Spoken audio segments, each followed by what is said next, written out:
नमस्कार। आज हम भारत की नदियों पर एक बहुत ही तेज तर्रार सफर पर निकलने वाले हैं। सोचिए, ये एक क्विज की तरह होगा।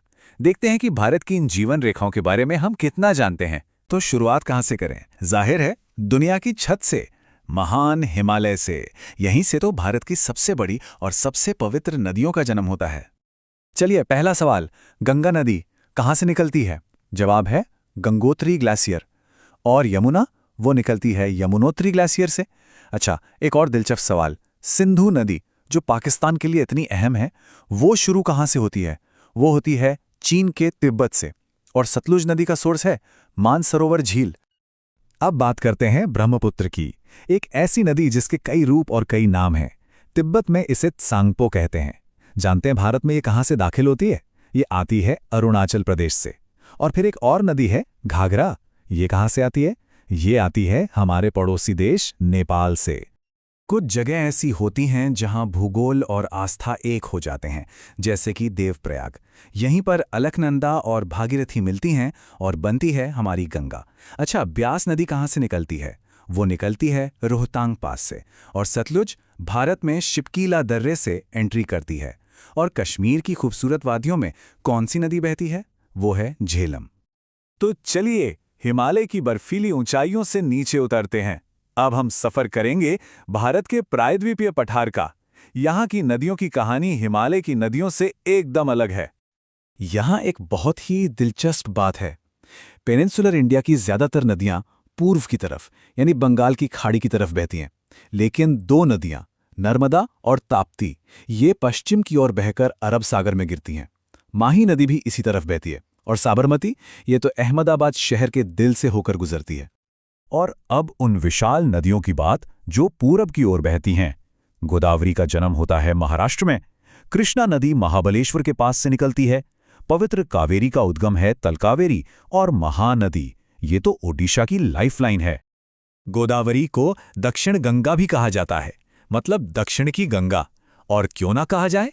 अपनी लंबाई, अपने विशाल बेसिन और सांस्कृतिक महत्व की वजह से ये उपाधि इसे बिल्कुल सही दी गई है। भारत की खूबसूरती इसकी डाइवर्सिटी में है। और ये बात नदियों पर भी लागू होती है। जैसे पेरियार नदी केरल में बहती है। वैगेई और ताम्रपर्णी नदियां तमिलनाडु में हैं। गोवा की पहचाने मांडवी नदी से। और भवानी, ये भी तमिलनाडु की एक अहम नदी है। अच्छा, एक बड़ी नदी असल में अकेली नहीं होती। उसे ताकत मिलती है अपनी सहायक नदियों से, अपनी ट्रिब्यूटरीज से। तो चलिए अब इस पूरे रिवर नेटवर्क को थोड़ा और करीब से समझते हैं। ये देखिए, ये कनेक्शन कितना कमाल का है।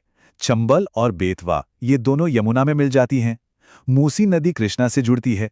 और सोन, रिहंद, पुनपुन, ये सब आखिर में विशाल गंगा सिस्टम का हिस्सा बन जाती हैं। मतलब एक तरह का शानदार टीम वर्क है। और ये नेटवर्क और भी गहरा है। जैसे हेमावती नदी कावेरी की सहायक नदी है। तुंगभद्रा नदी तो खुद दो नदियों तुंगा और भद्रा के मिलने से बनती है।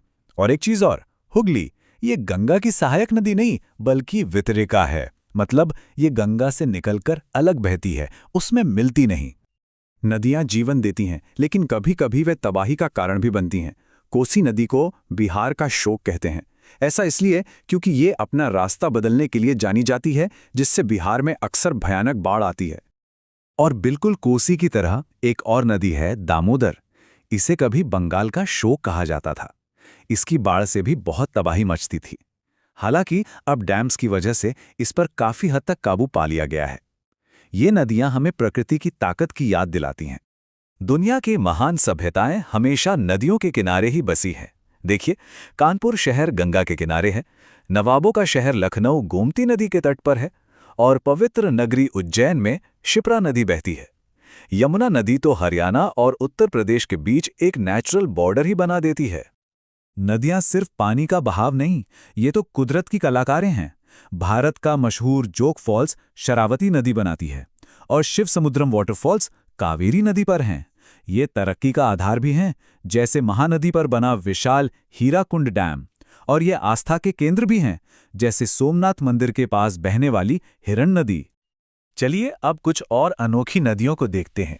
क्या आप जानते हैं कि भारत का अपना ग्रैंड कैनियन भी है? गंडीकोटा, और इसके बीच से बहती है पेन्ना नदी। राजस्थान के रेगिस्तान में बहती हैं लूनी और बनास नदियां। बराक नदी हमारे नॉर्थ ईस्ट की एक बहुत ज़रूरी नदी है, और तीस्ता ये भारत और बांग्लादेश दोनों देशों से होकर बहती है। तो ये था हमारा तेज सफर। एक पल रुककर सोचते हैं कि भारत के इन जीवन रेखाओं का असल में मतलब क्या है। सिर्फ कुछ मिनटों में हमने पूरे उपमहाद्वीप का चक्कर लगा लिया। हमने उन दर्जनों जीवन रेखाओं को देखा जिन्होंने हमारे पहाड़ों को तराशा है, मैदानों को सींचा है और हमारी सभ्यताओं को पाला है। इन नदियों ने हमारे इतिहास को बनाया है और आज भी करोड़ों लोगों को पाल रही हैं। ये हमारी विरासत हैं। लेकिन सोचने वाली बात यह है कि इनका भविष्य क्या होगा। ये एक ऐसा सवाल है जिसका जवाब हम सबको मिलकर ढूंढना होगा।